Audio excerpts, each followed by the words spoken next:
Welcome everybody. We're here, episode 3 of Transfer Talk. I have my guest today, Mr. Noah Griego, a slept-on transfer at Florida State University. Also a co-founder, one of the school's best writers, all of the above, man. You know, why don't you tell the people a little bit about yourself, Mr. Noah? Quick introduction. So my name is Noah Michael Chadwick Griego. Full name's Big Nose, you never forget me. I born in Honolulu, Hawaii, raised mostly in Middle Georgia, graduated high school out in Abilene, Texas. Originally went to University of West Florida. I got my associates there. I focused mainly in communications, but when I transferred over to Florida State, switched to English, editing, writing, and media. I'm graduating on May 1st, 2020, virtually or not. You heard it there, folks.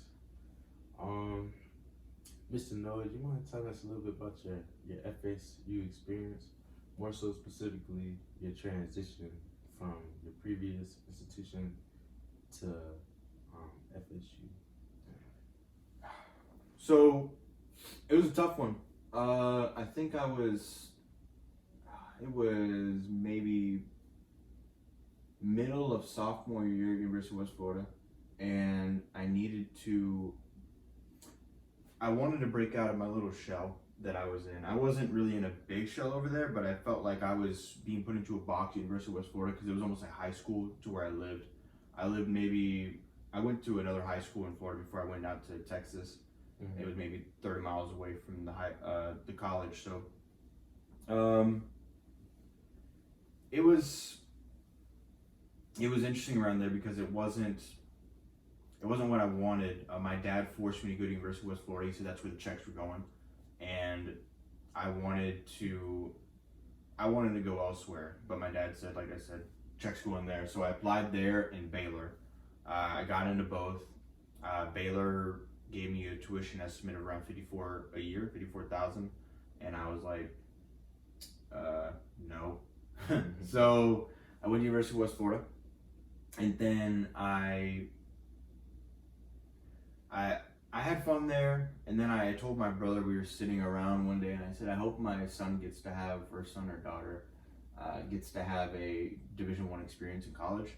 And I was like, I thought the ship had sailed for me, Division I school, because University of West Florida is a Division II school, 13,000 total students there, 8,000 of them are undergraduates, so it's not a small campus though, it's pretty big, but if you see someone, you can't exactly norm like a Florida State. Yeah. You see somebody, you gotta go ahead and it's almost like seeing family. But I told my brother that I wanted to go to a division, or I said I wanted my kid to go, and he asked me why I didn't just go. And I was like, I don't know if I can. So I started looking into it, and then I started dating a girl that went to FSU, and it was like a long distance, so I was driving back and forth. But I wanted to try to transfer over here already, but she just kind of pushed me to it. So it was love that brought you to FSU? No, a little bit. I'm still with her today, going almost 3 years strong.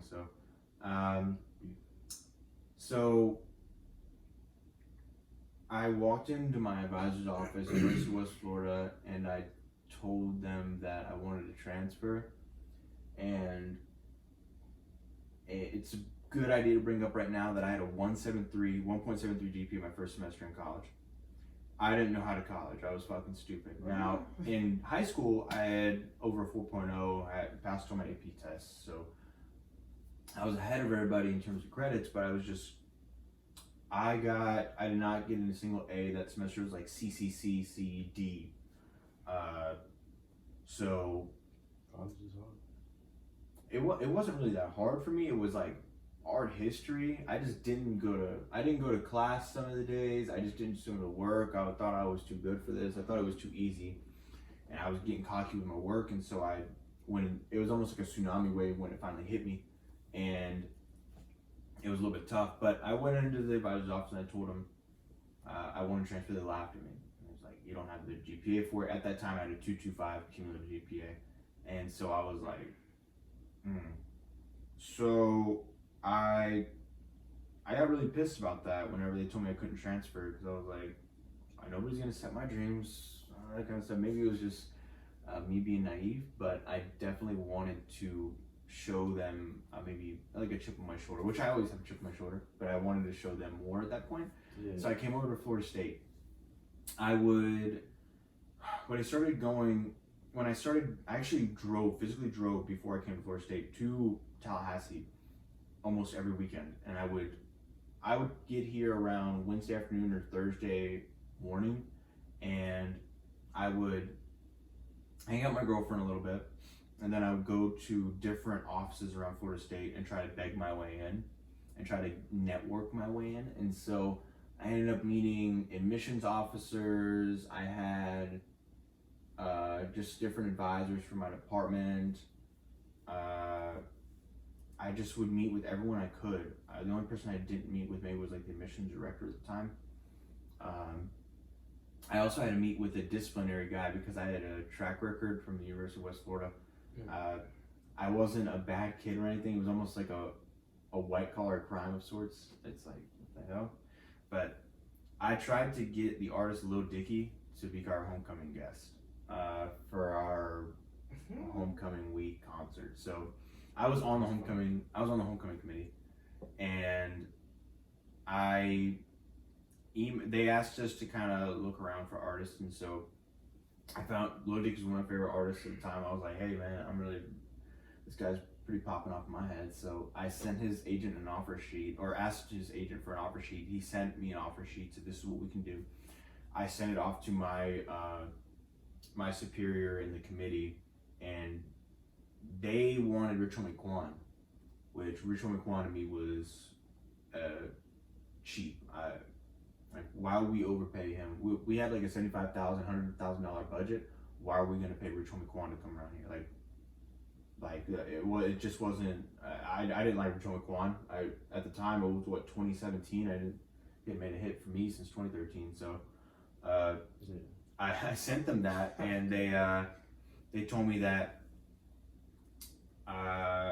instead of just telling me no, they didn't want Lil Dicky, they sent me to the office of. They sent me the deans, my email. They sent it to the homecoming director of the committee, sent it to the homecoming faculty liaison, and then they sent it over to the deans and reported me for deceit of university official because I had messed up a comma on my, basically a comma in like a couple sentence structure that made it seem like I was bigger than I was, they said. So I got charged with deceit and deceit of university official. I didn't even know this was coming. I didn't get a phone call. I got it in my inbox. I got an email saying this is from the dean's office official letter. So I had to go to the deans. I had to go talk to a bunch of people, and then they basically said they were dismissing the charges. This was silly, but because I still had that charge, I had to go actually meet with like a board to like let me into the university because I still had those charges. So as I was meeting around, this process took maybe 6 months just talking to people, but at the same time I kept on telling them, if I make a 4.0 this semester, which I'd never done up to that point, I want in. The semester before this 2 semesters before I came to Florida State, I got like a 3.1, so I needed to make, or no, it was a 2.7. So then I needed to make a straight up 4.0 for the semester to show the universities that it would be beneficial for me to move from one to another, because. And it's someone with a bad GPA trying to transfer is almost like someone trying to walk with 220 CLs. The doctors just don't want you to. They go, you need to stay here and rehabilitate yourself at a smaller school. You don't need to go over there to the deep end of the pool. But I told him I wanted to, so I just kept on working. And like I said, my weeks were only from Monday to Wednesday. So I would do all my work. I would get my professors on board. They would be like, I would tell them what I was doing, and they were like, oh yeah, go ahead, we support you. So I had to do like extra work on the side. So like when I would get to Florida State or when I would get to Tallahassee, I would just do all my work and then I'd go talk to them. Eventually, I ended up getting a 4.0 or just under that, like a 3.98. And so I came to Florida State, that was in May, and I came to them and I was like, look at me. I'm like I did everything I promised. Let's see if you guys will actually consider it. So they came back and they said that they would think about it. So I had to play the waiting game. Places were being bought up or rented out, and I was like wondering where I was going to live. And so I just kept on pestering with emails like, what am I going to do? What am I going to do? What am I going to do? I almost became homeless at that point because I didn't have a place to go. Yeah. So I actually lived with, I was working on a political campaign. I actually lived with the politician in his house, which was really fun, but also not very what I wanted to do. I wanted to be out on my own and be independent, but Florida State was dragging their feet. I didn't know what to do. So eventually, I think it was like June 6th, 2018, I drove over here pissed off. I called them, they said, oh, whatever. I emailed them, they said, whatever. So I drove over here really pissed off, and I like ran up to their office, and I demanded an answer. Like, you gonna tell me? And they were like, What's up? just literally, I walked into the woman's office. She doesn't even work for FSView anymore. She works for the state. She got a pay raise, but I walked in her office. I was like, I need to know. And she was like, close the door, and she prepared me for something. She was like, I just want to let you know that you've been accepted for fall, and you've done a great job, Mr. Griego. Welcome to Florida State. And I was like, damn. I never thought I'd ever see that day. Like I told myself I wasn't gonna cry. No, not too much cry. I had told myself for so long that I wasn't good enough for state, and that I didn't earn it enough. Like everybody else over here was so good, apparently. And like people come and tell me, you're good. Like my GPA at that time was like 2.8, 2.9 because of the 4.0. So, but when I get to Florida State, and that first day of class is almost like, I wrote about it in my article. It's like that first day of class at a new school is something that I've had before when I went to different high schools, and I was a military kid, so I went to different schools. It was something like that, but almost on an extreme scale. When I moved to high schools, it was more along the lines of, well, people like me, but I didn't really care if people like me or not. So it was more along the lines of, do I fit in here? Am I like the first class I ever went to, I wasn't even registered for because I didn't know how the registration worked and the ad drop. So I had to sit in the class that I wasn't in, and I didn't know how it was going to work. I'd never had to do ad drop at the other school because there's not that many kids fighting for it. So like it's so casual over there. You just kind of log on. Nobody waits in line. Everybody just kind of goes. Yes. Nobody runs out of seats. So when I was in there, I actually stood up. Every time I spoke in my first day of class at Florida State, I stood up and I spoke as long and as eloquently I could to try to prove to the teacher that I was worthy. And at the end of the class, she kind of came up to me. Her name's Camilla Albert. She's in the English department, and she was like, I don't see you on my roster. I'm like, yeah, like this. I try to I was like scrambling my words, like, please, let me in. And she's like, I'll let you in, but like this is the advisor's choice. Like this is out of my hands. I'll increase my class size, which she didn't have to because that's just more work on her. So I was like, oh my God, thank you so much. So I went and talked to the advisors. They let me in, and that was the first day. But I think my first day on campus, though, seeing everybody on Landis, it was almost like Times Square. It overwhelmed me. I'd never seen so many people walking. I didn't know where I fit in that. I didn't even know if I was even allowed to walk with them. It was like the freshmen in high school seeing the seniors walk. You're like, wow, that's how they do it. They have it all figured out, but I didn't have anything figured out. So I was just kind of walking around, and I hated FSU the first 3 months. 3 or 4 months, yeah, I hated Florida State. I thought it was dumb. I was like, I shouldn't have transferred. Florida State made me go into a new program in English because they didn't like my cumulative GPA at University of West Florida. Even though my program GPA was 4.0, they said that my cumulative GPA was not good enough for them. The woman who actually told me that got fired. So, Tracy. No, but College, I actually got told after I should have been that I could have gotten in. A couple of my communication minor professors were like, we could have stood up for you. I'm like, it's too late now. But so You think it would have been different if you would have gotten in? if I would have gotten into communications, yeah, I would have. I would have liked my classes a lot more. English classes for me, it's almost like an unfocused picture.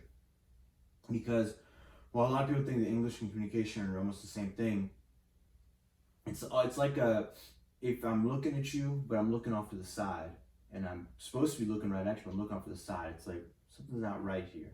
Because communication is about how you apply English to the relationships and networking and marketing and all that kind of stuff with journalism, but English is the actual writing. So while you use communication or use English as a base in communication, English as itself, you have to know the base of that. So you're basically, instead of working at just subfloor and building a house, you're going to the basement and building from the basement up.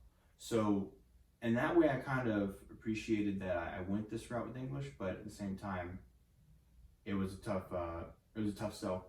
But I did not like Florida State. I wasn't making any friends. The only friends I had was my girlfriend, who basically lived with me, and then my roommate. So it was just not conducive to my social life. My University of West Florida and senior year of high school, like, I wasn't popular, but I was well known enough that I could talk to everybody.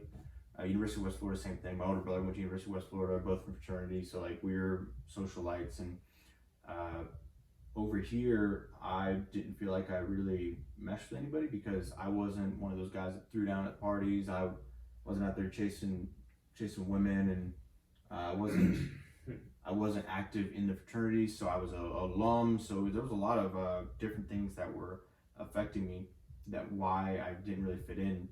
And I tried to get out of my shell, and things would happen. I'm like, damn. So I thought FSU was like some bigger orb that I just didn't fit in. I was like looking at a globe, and I'm like, wow, I'm not even in there.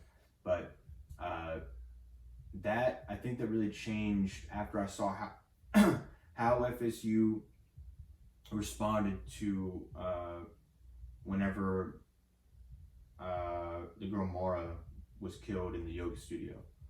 That was like November 1st, 2018. So I had seen FSU come together in many ways, through football, through sports. I went to all the sporting events. I love college sports, and I wasn't a big fan of FSU before. I wasn't really a big fan of college sports in general. Like, I didn't have a team. I just like Dallas Cowboys and pro stuff. So, yeah. But I saw everybody come together through sports, but it was different. Everybody, I knew everybody was going to come together for sports.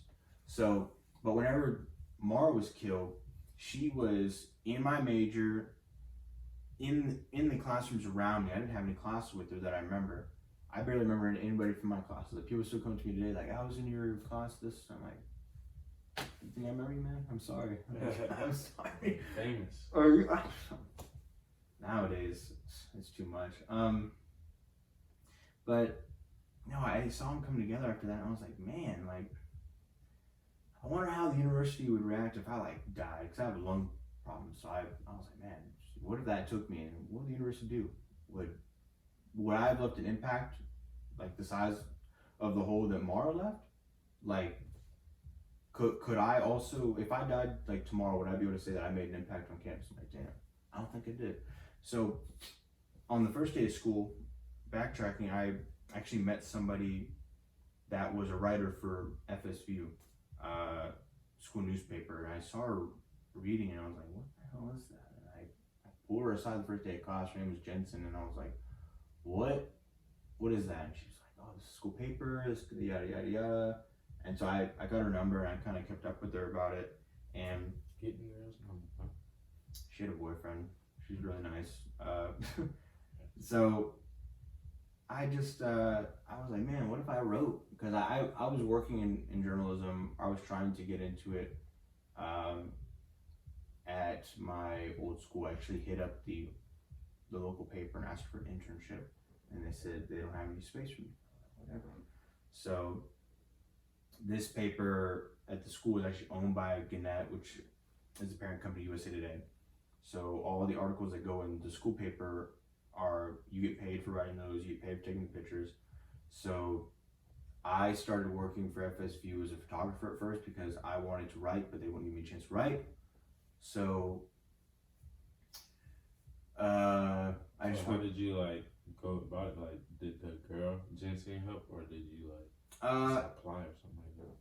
I hit up Jensen. I didn't have a camera. Like, the camera I used to use was for the political campaign I used to work for. So I didn't have a camera anymore. So I was a photographer without a camera. It's like a race car driver without a car. You're like, I swear I can drive. Like, just give me a chance. Like, no, it don't work like that. If you don't have a camera, you're a photographer. Nobody's gonna trust you, photographer. So I asked her to hit me or put me in touch. Around middle of October, I asked her to hit me up with a guy named Andrew. He was the editor for the photography and media. I only met him maybe twice. He still works for ACC Network as a camera guy. He works a lot of different jobs. He lives in San Antonio, so I never saw him really, but he gave me a chance. I got published for the first time, I think, on like Halloween 2018. It was just a picture I took with my phone, actually. Cecilia saw my girlfriend, and it was really high quality, and they published it. And it was like of Senate elections, which I didn't know anything about it, so, which it's funny now. But no, so after Mara happened, and then I had finals, and I had a pretty okay semester. Towards the end of that semester, actually, I had a lung surgery that took me out of classes for 2 weeks during finals week. So I had to go pop almost like Percocet, going to take the exams. Yeah, it was fun, but it's the only thing that got me through it. I have a lung problem that has my lungs will just collapse randomly. So that was like my third collapse, or second or third collapse on the left. So they went inside my lung, and it looks like I got a knife fight, but they put like probes and scrubs, and they took out a part of my lungs and they had to glue it to the top, my lung cavity, my lung, because my lungs are collapsing. So I'm okay now, but so the teachers really rallied around me during that. They sent me emails like, yo, can we do anything? Like, people actually came to see me in the hospital. I was like, I didn't even know you guys knew who I was. But it was, so whenever January came around for 2019, I thought it was gonna be a new year. So I hit up Jensen again. I was like, I really don't want to do photography anymore. Is there any way I can get writing? She put me onto the Views because they weren't hiring news people. So so when I came into the new semester, I was like, I need to know new people. So I started doing Views, and they weren't sure about me. I wrote, actually, my first ever article for FSV was my transfer story, which was one of the most clicked on articles of the month or week, something like that. It was on the top trending for a long time. I didn't really think it through though, because I put my face on it, and then when I was walking around campus, I was like, wait a minute, how many pieces of paper have my face on it? It was kind of weird to think about, like 12,000. I was like, what the hell? It's kind of weird, but but that article got me in touch with actually Dr. Burgess. So before that, I was just regular transfer student. I was talking crap to my advisor, telling her how much I hated things. I told her I was just gonna leave. She doesn't work at FSU anymore, but back then, man, she was like, I used to go in there and I just like rant to her, because she was one of the first people I met. She was one of the advisors I went to go meet when I first came around to FSU. So I'd known her for over a year, almost a year at that point. So I was just complaining to her, and she was like, you should write an article. And so that's whenever I wrote the article, and I actually reached out to Dr. Burgess before I wrote the article, and I said, this is what I'm going to write about, by the way. Because usually when you're doing journalism, if something is going to come out that's maybe not so flattering, I wanted to reach out to her and let her know. And I actually sent her a rough draft of it before, or I sent her like a reach out email, but it got lost in the email. So I sent it out. I sent out the email, and then I guess guess it never got to her or something. But then I published the article, and the article picked up a lot of steam on campus. There was a lot of transfer students that were reaching out to me. A guy, one of the first people I ever sat next to in class, that was his first day, something like that as well. Like that first day of first class, that was like one of his first days in that class too. He was a transfer student from up north, and he sent me a message on LinkedIn. I was like, oh my God, I've had the same experience. I'm like, wow, I'm actually touching people with my writing. And then I thought I had sent the email to Dr. Burgess or something happened, but then nothing happened for like 4 weeks. And then in the meantime, I just kept on writing views. I was still going to class. It wasn't like I wrote that article and like I was signing autographs and stuff. Like, not that many people noticed me. It wasn't like people were coming up to me, and if they did notice me, they kind of like looked at me like, "Do I know you?" And they just kept on going. But eventually, I got in touch with Dr. Burgess, and I would have like these long meetings with Dr. Burgess, and I would just talk to her for maybe like 2 or 3 hours.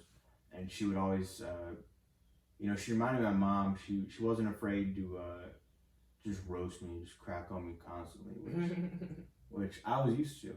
I thought it was fun. She knew how to. She still knows how to connect to me. So she led me down a path of what can I do for the university, and I would just go talk to her. As I always call her my mentor when I describe her to other people. So I met with Dr. Burgess, and after that I really started thinking about what I could do for transfers and how I could be a role model for other transfers on campus. So it's almost like that, go out there and get it moment. So from there on out, I told myself that I wanted to be way more involved on campus. I wanted to know a lot of people. Something I wanted in high school was to be popular, which wasn't really a thing. Not popular in the way that most people think about it. More like I used to hit up people to go to lunch with me or like dinner, like go get food with me after school. And I would say like, hey, I'll give you a ride. I'll pay for your food and I'll take you home. If you just come eat with me. I'm so lonely. And they would be like, nah, I'm not doing that, man. I'm not going to eat Firehouse with you. I'm like, damn, man, seriously? So I wouldn't say that.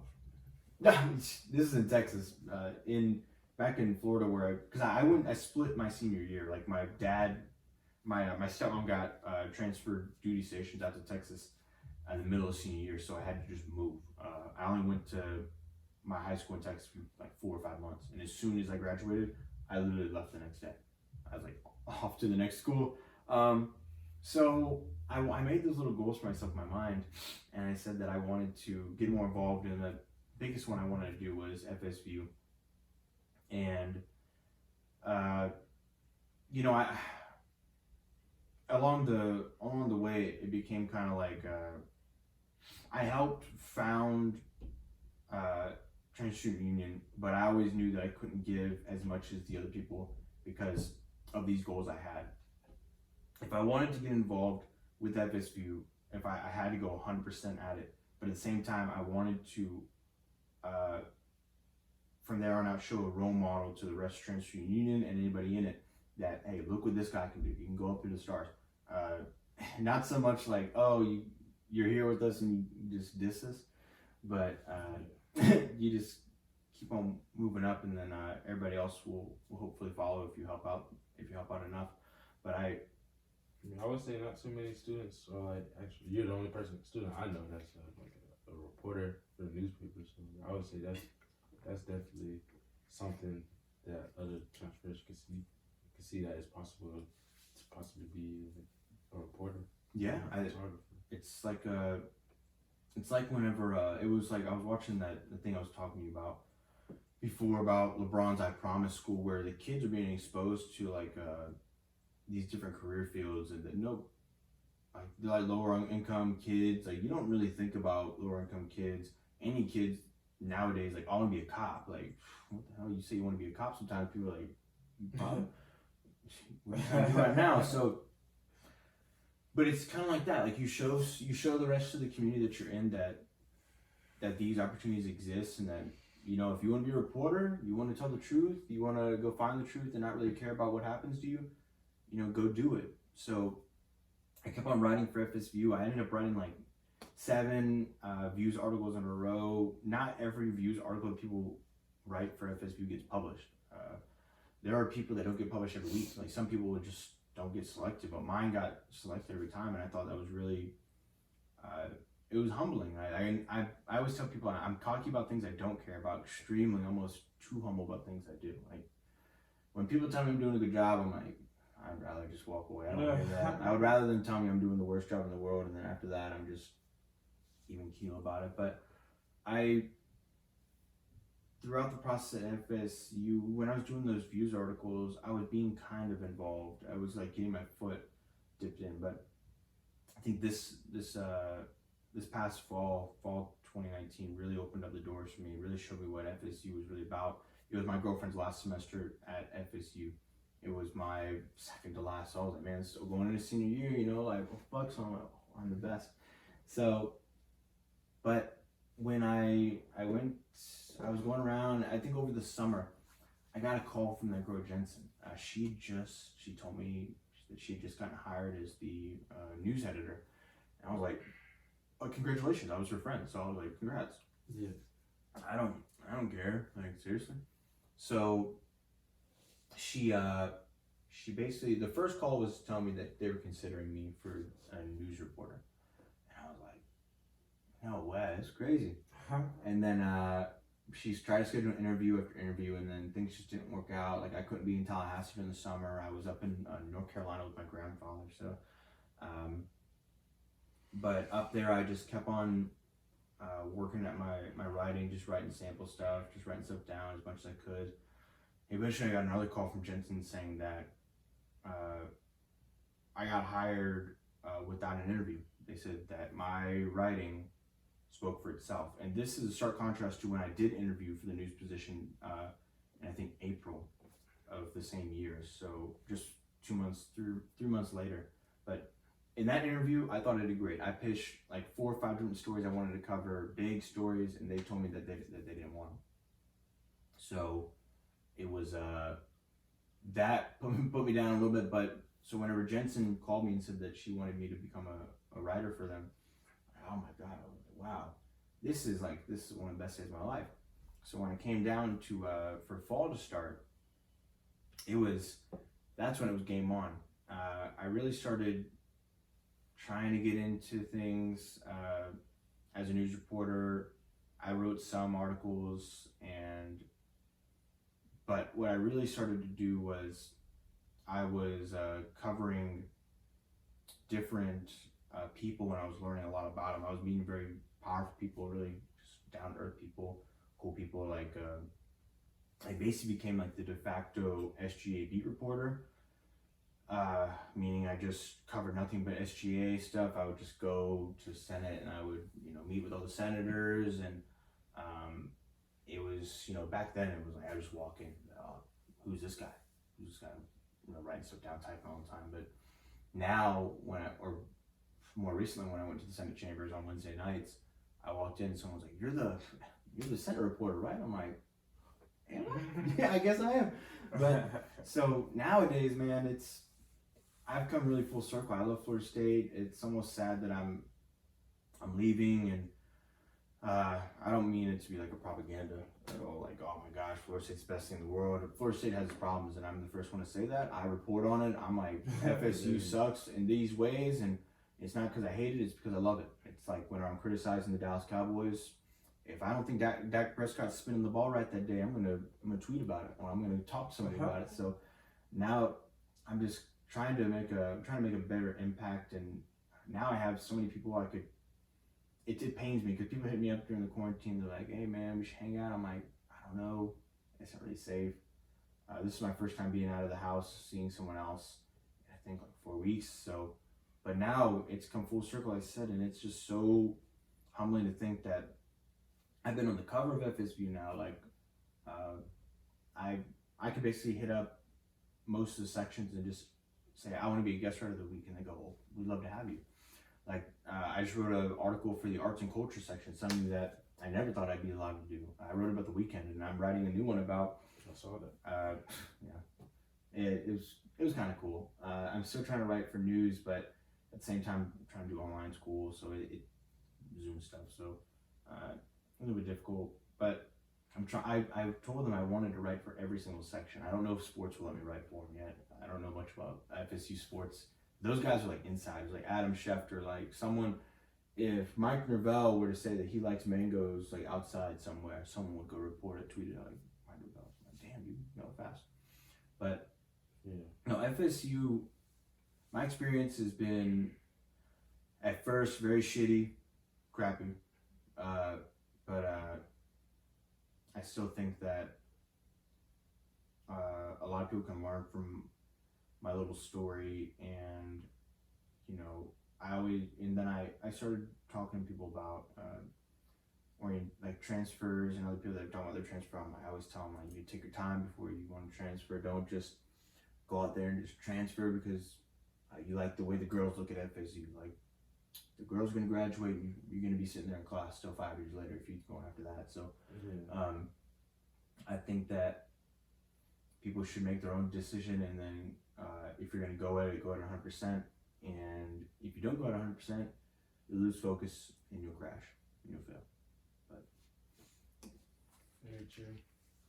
I feel like in your position, like being a reporter for school, like that's definitely like a solid way to like have an impact, because literally, like you said, how you report problems and you write stuff for school, you're writing stuff that people see, and then like you said, when your face is on, or like all your articles, like however many copies were printed. Like, I remember when the Central Student Union article was printed. That was my first time seeing myself on the newspaper, and I was like, "Wow, this is cool. This is really history being made." And so I say that's good. It sounds like you're the reason, or part of the reason why the Transfer Student Services started. I guess seeing you as a struggling transfer, as well as the others. Like your story probably impacted a lot of other transfers to speak out about their struggles and their experience. So I feel like that's honestly pretty cool. What's cool about the writing part of it was, like you said, the first time seeing yourself in the paper. My mom always told me that, she told me two things, that I was a trouble kid growing up. I used to get into fights a lot, just for no reason. I just fight people. I didn't win. You can see my arms. I didn't win, but I used to fight people over like pickup games, basketball, that kind of stuff. So my mom always told me that I was gonna end up in the paper. My name was gonna be in the paper. I was like, for not a good reason. Yeah. My dad, hospital, that kind of stuff. So to see my name in the paper for something good, see my face in the paper for something good. My name and then a byline below it was pretty cool. And then also my mom used to tell me that my words would get me in trouble, and then now my words get me paid. So that's kind of cool. But yeah, like you were saying, it's a weird thought to think that maybe I was a part of the dominoes that were falling to help out other trans students. Yeah. What would you say is probably like been your favorite article, if you had to choose one? My favorite article that I've written? Man. For views, it was it's either the first one about being transferred, or it's I wrote one about the issues with testing at Florida State University, and I really didn't like how we're just being taught to test. I thought maybe we should be doing things that when we leave a class, we can take more than just our pride with it. We can take some collateral and put it onto a resume. For news articles, I think one of my favorites, look, I've had a lot. I don't mean to be cocky about that. I literally just have so many that sometimes I forget what I've written about, just because I've come in contact with people. Let's see, search my last name. I think so. One of the more out-of-body experiences I've had in my life was probably at the at the rally for Trump? no, the public school rally. Oh. So that was a really cool experience.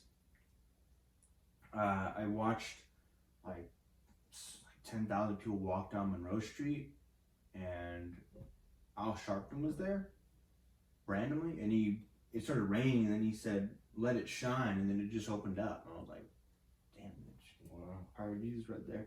So I think that was a really fun one, and then one of my favorite ones is my favorite ones to cover are always the SGA elections, because now I'm so involved with that. Like,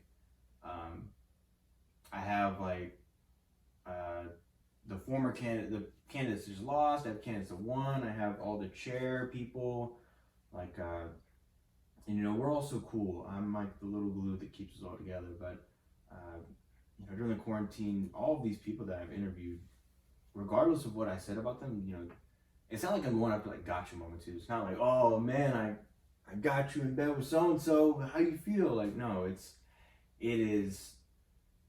always, I'm making a point. I'm just telling the story. This is my job. But as a person, that's why the way I explained to Deb before was that I usually sit with people for around 2 to 3 hours, sometimes 4.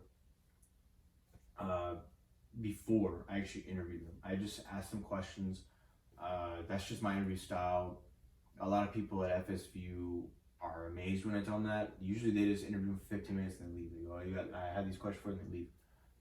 It's a very nice way of doing journalism as well. That has its place. But mine, I feel like I want it to be as personal as possible. So when you read my articles, this is what I'm saying is how they wanted it to feel. I'm not asking them like, oh, Dev, how you want this article to go. It's more along the lines of, as this conversation grows, I can learn about them. I can learn about how they portray themselves. I can learn how they would best be portrayed in this article. And, some people have come to me before and they said that I've never heard him, I've never seen him like that. How did you do that? I said, well, I just talked to him. Because some people they put themselves in a box. Like if a guy's in like ROTC, they just think all the time the guys are like, yes sir, like yes ma'am, like super military people. And if you put them in that box, they can be like that. But I grew up in a military family, so the military stuff doesn't intimidate me.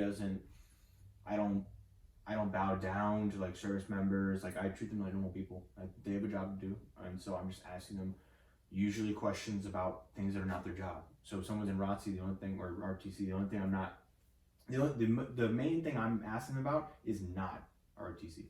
It's like if I'm talking to you, then I'm not going to talk to you about transgender unit. That's like who you are, or like, it's, I may bring it up with them and that kind of stuff.